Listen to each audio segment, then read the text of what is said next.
Have you ever felt the crushing weight of invisibility?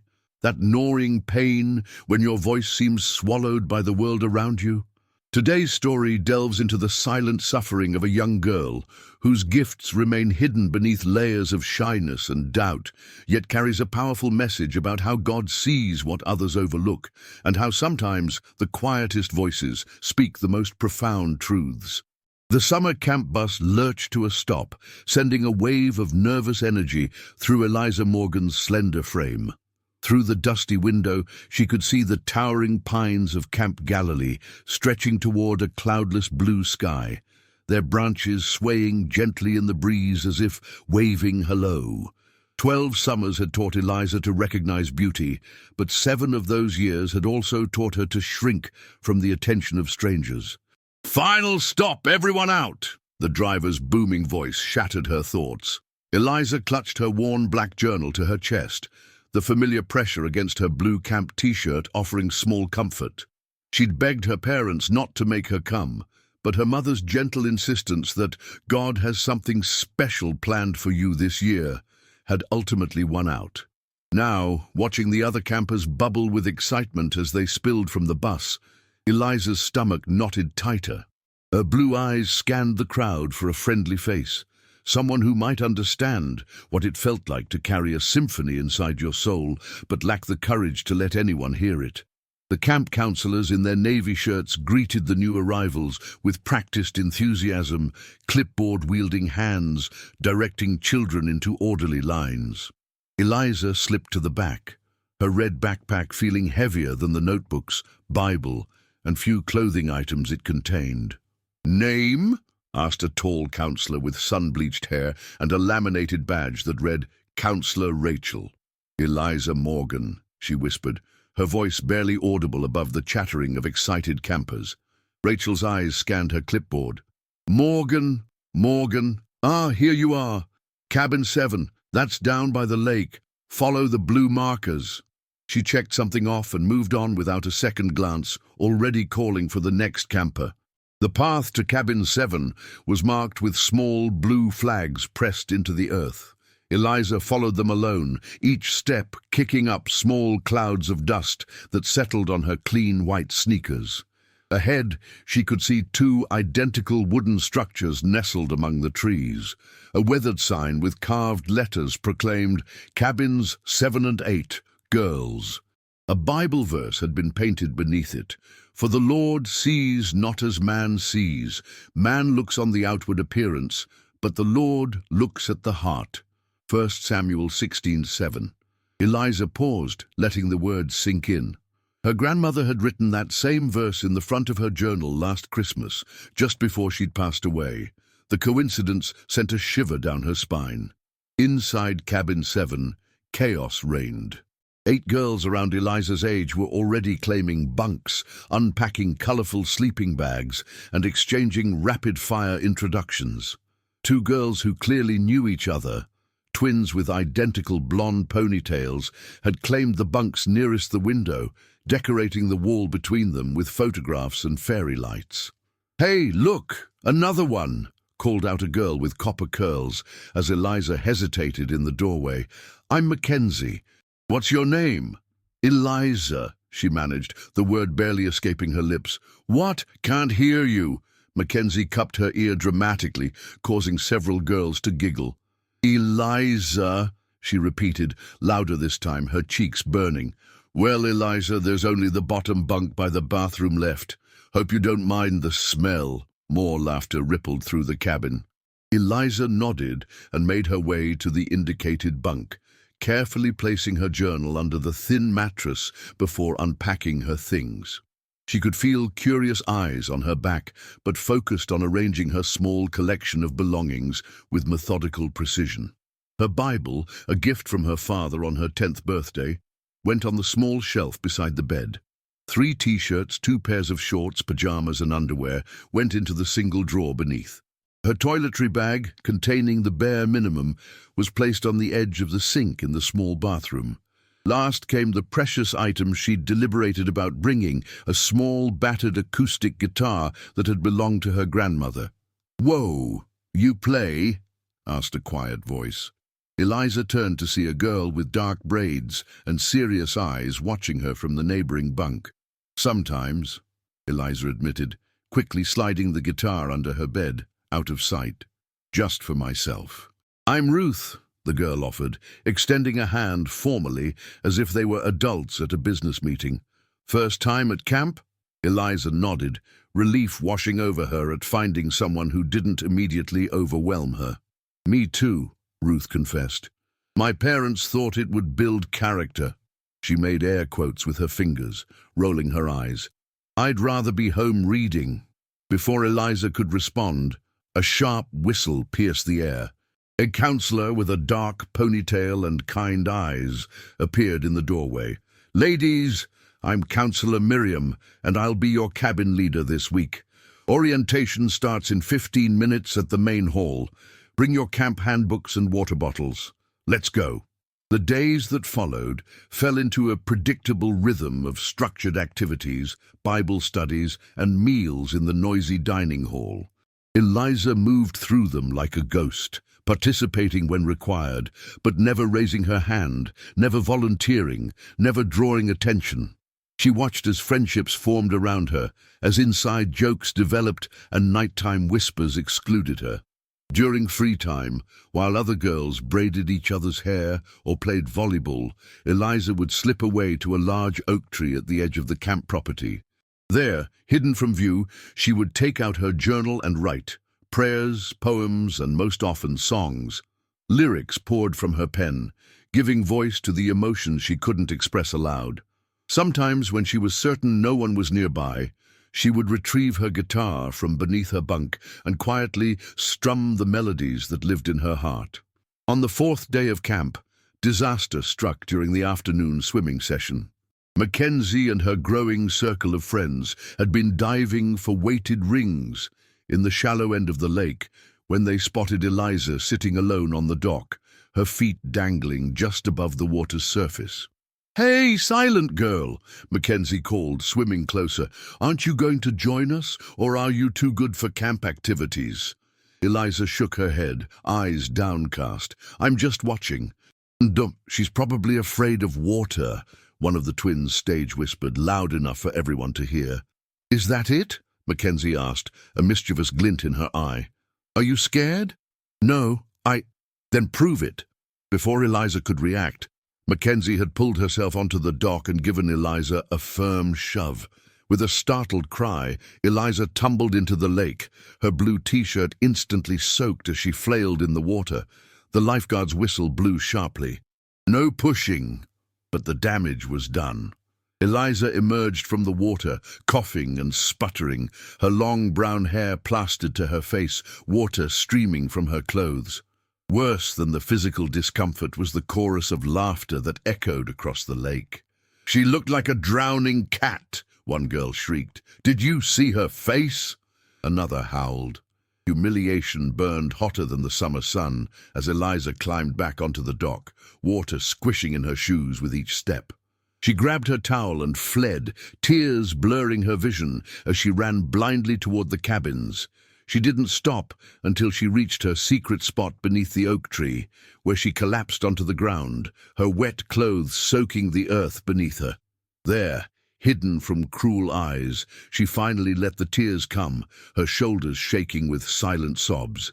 "Why did I ever come here?" she whispered to the empty air. "I don't belong.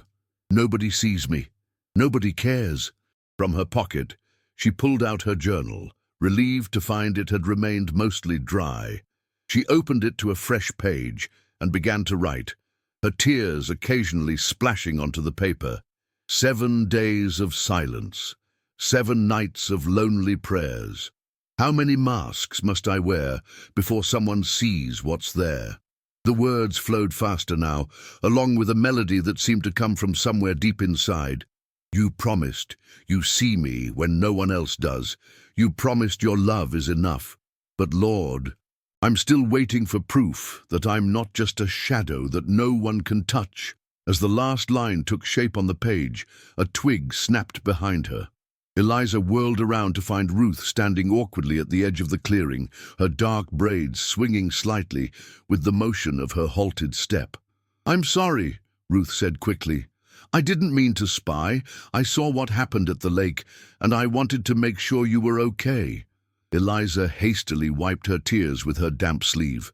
I'm fine. Ruth took a tentative step forward. What were you writing? It sounded beautiful. Nothing, Eliza said, closing her journal. Just thoughts.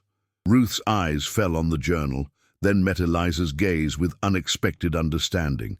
I keep a diary too. It's easier than talking sometimes, isn't it? Something in Ruth's voice, a familiar loneliness perhaps, made Eliza nod. They're planning a talent show for the last night of camp, Ruth continued, sitting down beside Eliza on the grass. Maybe you could, I don't know, share something from your journal? Eliza's eyes widened in horror.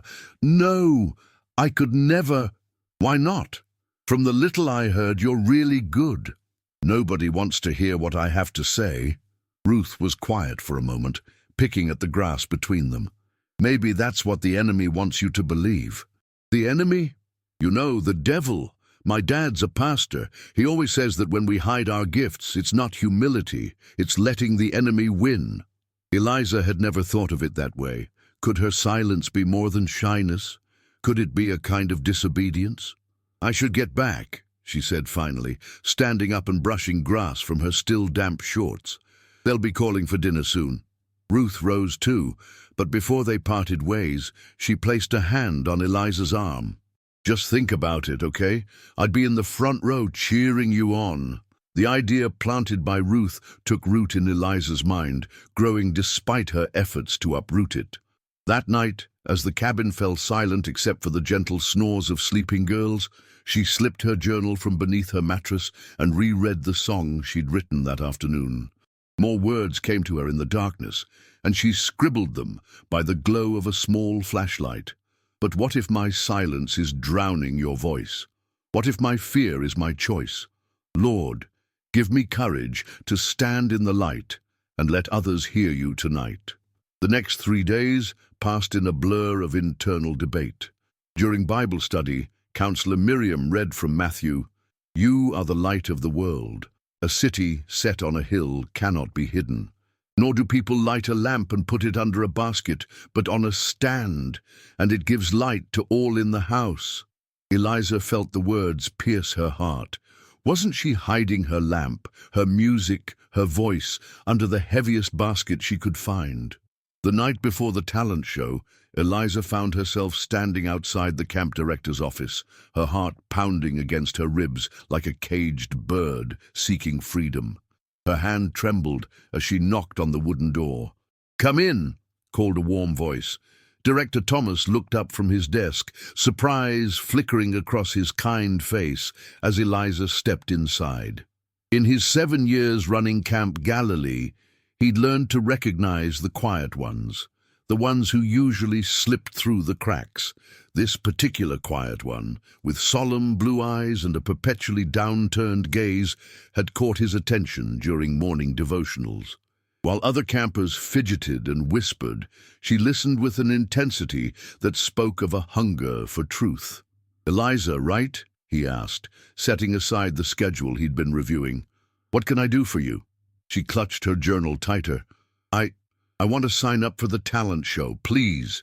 If he was surprised, he didn't show it.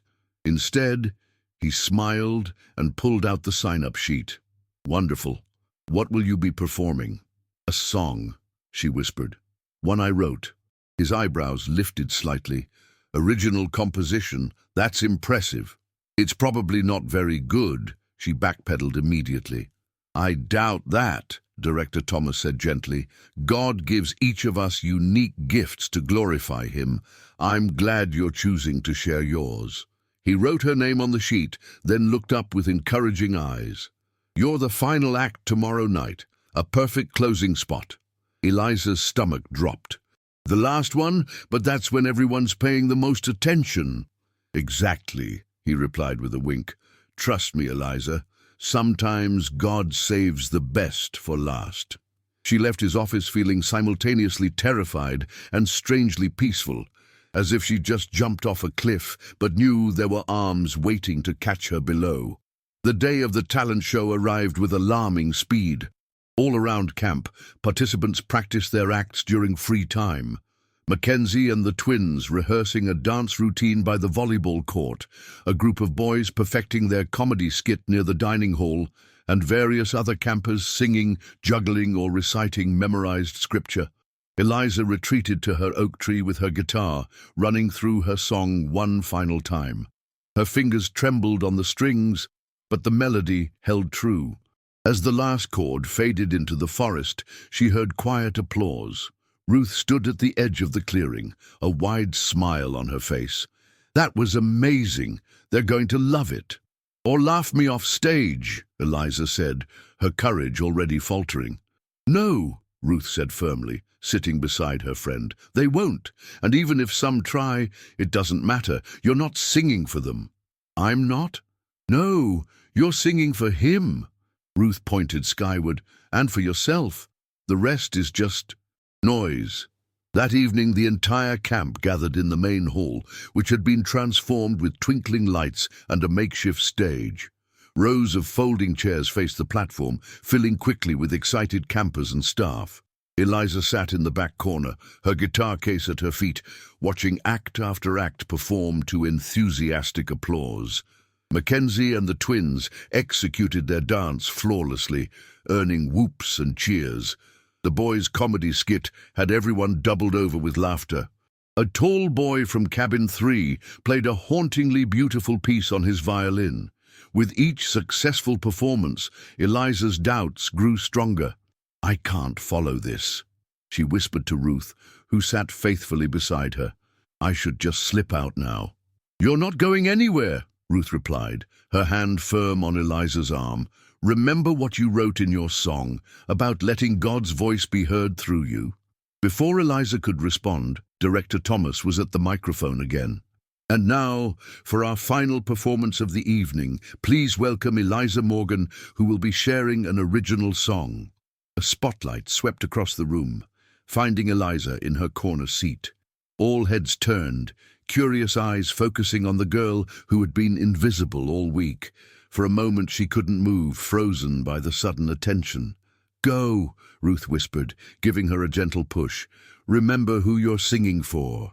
Udun, on legs that felt disconnected from her body, Eliza made her way to the stage. The short walk seemed to stretch for miles, each step requiring monumental effort. She felt the weight of Mackenzie's skeptical gaze, saw the twins whispering behind their hands, noticed Counselor Miriam's encouraging smile. Finally reaching the microphone, she carefully removed her guitar from its case and adjusted the strap over her blue camp t-shirt, which suddenly felt too tight around her throat. Hi," she began, her voice so soft that several people leaned forward to hear. "This is a song I wrote here at camp. It's called Scene." A few awkward coughs sounded from the audience. Someone snickered. Director Thomas, standing at the back of the room, gave her a reassuring nod. Eliza closed her eyes, took a deep breath and began to play. The first notes rang clear in the hushed room, her fingers finding the strings with surprising steadiness. And then she sang, "7 days of silence, 7 nights of lonely prayers. How many masks must I wear before someone sees what's there?" Her voice, barely above a whisper at first, grew stronger with each word. Years of singing alone in her bedroom, of pouring her heart into melodies no one else heard, had honed a pure, emotive quality that now filled the room. "You promised, you see me when no one else does. You promised, your love is enough, but Lord, I'm still waiting for proof that I'm not just a shadow that no one can touch." As she began the second verse, Eliza opened her eyes. The snickering had stopped. The whispering had ceased. Every face was turned toward her, expressions ranging from surprise to wonder. "But what if my silence is drowning your voice? What if my fear is my choice? Lord, give me courage to stand in the light and let others hear you tonight." Tears pricked at her eyes as she sang the chorus again, her voice soaring with newfound confidence. In the third row, she saw Mackenzie watching with parted lips, all traces of mockery gone from her face. Counselor Miriam had a hand pressed to her heart. Director Thomas stood with arms crossed, nodding slowly, a smile playing at the corners of his mouth, but it was the final verse, the one she'd written just that morning, that broke something open in the room. Now I'm standing in this moment, terrified, but finally free, 'cause I know that you see me, and that's all I need. I don't need their approval, don't need their applause. I just need to know that I'm yours. As the last chord resonated through the hall, there was a beat of absolute silence. Then from the front row, Ruth rose to her feet, tears streaming down her face, and began to clap. Director Thomas joined her, then Councillor Miriam, then the entire room erupted in thunderous applause. Several girls were openly weeping. Even the boys from Cabin 3, who had spent the week acting too cool for emotions, wiped suspiciously at their eyes. Eliza stood frozen, guitar still in hand, unable to process the response. The applause continued, growing louder rather than diminishing. Director Thomas approached the stage, microphone in hand. "Eliza," he said, his voice thick with emotion, "would you share with us what inspired this powerful song?" She blinked, surprised by the question. The microphone was suddenly in front of her again. She began, then paused, searching for the right words. "I've always felt invisible, like no one really sees me or hears me. But this week, I realized maybe that's partly because I've been hiding, and—" her voice grew stronger as she continued. "I remembered that God always sees me, even when no one else does. He gave me a voice for a reason. Maybe it was selfish to keep it to myself." More tears in the audience, nodding heads. Councillor Miriam brushed away a tear of her own. "Thank you for sharing your gift with us tonight," Director Thomas said. "You've reminded us all of an important truth." As Eliza moved to leave the stage, Mackenzie suddenly stood up. "Wait!" she called out, her voice carrying across the room. She made her way to the front, stopping at the edge of the stage, looking up at Eliza with red-rimmed eyes. "I'm sorry," she said, loud enough for everyone to hear. "I've been horrible to you all week. I thought because you were quiet, you didn't have anything worth saying. I was so wrong." The sincerity in her voice struck Eliza more powerfully than any applause. She knelt down at the edge of the stage, bringing herself eye-level with Mackenzie. "I forgive you," she said simply. Mackenzie's face crumpled, and to everyone's surprise, she threw her arms around Eliza in a fierce hug. Whistles and cheers erupted from the audience, and soon other campers were surging forward, surrounding Eliza with congratulations and tearful confessions. "I felt exactly like your song," one of the twins admitted. "Like no one really sees me. Everyone just sees the twins as one person." "Your voice is amazing," another girl gushed. "You have to teach me to play guitar." Ruth pushed through the crowd to reach her friend, beaming with pride. "See? I told you, they needed to hear it as much as you needed to sing it." Later that night, as the campers of Cabin 7 prepared for bed, the atmosphere was markedly different. Instead of separating into their usual cliques, the girls gathered on and around Eliza's bunk, passing around her journal, admiring her lyrics, asking about her inspirations. "Will you play us another song?" Mackenzie asked, her earlier bravado replaced by genuine interest. "Maybe like a lullaby or something." Eliza looked around at the faces watching her expectantly, faces that now saw her, really saw her, and felt a warmth spread through her chest. She reached for her guitar. "I have one my grandmother taught me," she said, her voice soft but no longer timid. "It's about finding shelter in God's love." As her gentle melody filled the cabin, Councillor Miriam leaned against the doorframe, watching with a smile. She'd seen many transformations during her years at Camp Galilee, but few as beautiful as this. A girl stepping out of the shadows and into the light, bringing others with her. Outside, stars punctuated the velvet sky like countless watching eyes. Beneath the oak tree, where Eliza had shed her tears of isolation just days before, her footprints remained in the soft earth, a reminder of the journey from hiding to being seen. And somewhere, far beyond those stars, the one who had seen her all along smiled at his daughter's courage. The last morning of camp arrived with bittersweet anticipation. Parents would soon be arriving to collect their children, bringing the transformative week to its close. As the campers gathered for their final breakfast, Director Thomas approached the microphone. "Before we say our goodbyes," he announced, "we have a special tradition at Camp Galilee. Each year, we select one camper who has shown exceptional growth, courage, or character to receive the Light of the World Award." He held up a small crystal pendant on a silver chain, which caught the morning sunlight streaming through the windows, sending rainbow prisms dancing across the walls. "This year's recipient," he continued, "demonstrated remarkable courage by sharing her God-given gift, despite her fears. Her vulnerability reminded us all that our weaknesses, when surrendered to God, become our greatest strengths.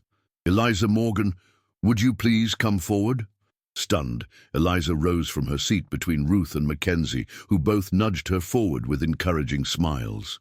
As she made her way to the front of the room, the entire camp erupted in applause, not the polite, obligatory kind, but the genuine, enthusiastic recognition of a life that had touched theirs. Director Thomas placed the pendant around her neck. "Let your light shine before others," he quoted softly, "that they may see your good deeds and glorify your Father in heaven." Eliza's fingers closed around the crystal, warm from the sunlight. "Thank you," she whispered, tears of joy blurring her vision. "I'll try to remember." As parents began arriving, the campers exchanged phone numbers, social media handles, and tearful hugs. Ruth and Eliza stood beneath the camp sign, making solemn promises to stay in touch. "My dad's church has a youth worship team," Ruth said excitedly. "You should come visit and play with us sometime." "Maybe I will," Eliza replied, surprising herself with how much she meant it. Mackenzie joined them, her copper curls bouncing as she skipped over. "Hey, silent girl, I mean song girl," she corrected with a grin. "Will you be coming back next year?" "Definitely," Eliza said, no hesitation in her voice. "I already have ideas for new songs." As her parents' car pulled into the parking lot, Eliza took one last look around Camp Galilee. At the lake where she'd been pushed, the oak tree where she'd found her voice, the stage where she'd finally been seen. She touched the crystal pendant at her throat, a tangible reminder of the invisible truth she'd discovered. Being seen by God had always been enough, but now she understood that her voice, all their voices, were meant to be heard. Her mother stepped out of the car, waving excitedly. "There's my girl! How was camp?" Eliza ran to her, wrapping her arms around her mother's waist. "Life-changing," she said, her voice clear and confident. "Absolutely life-changing." And as they drove away, the camp growing smaller in the rear-view mirror, Eliza opened her journal to a fresh page. The first line of a new song was already forming in her mind, not about being invisible or overlooked, but about stepping into the light and bringing others along with her, about a shy girl whose song had brought everyone to tears, and in those tears had washed away the walls between them. "We are all seen," she wrote. "We are all heard. We are all loved. And that is more than enough."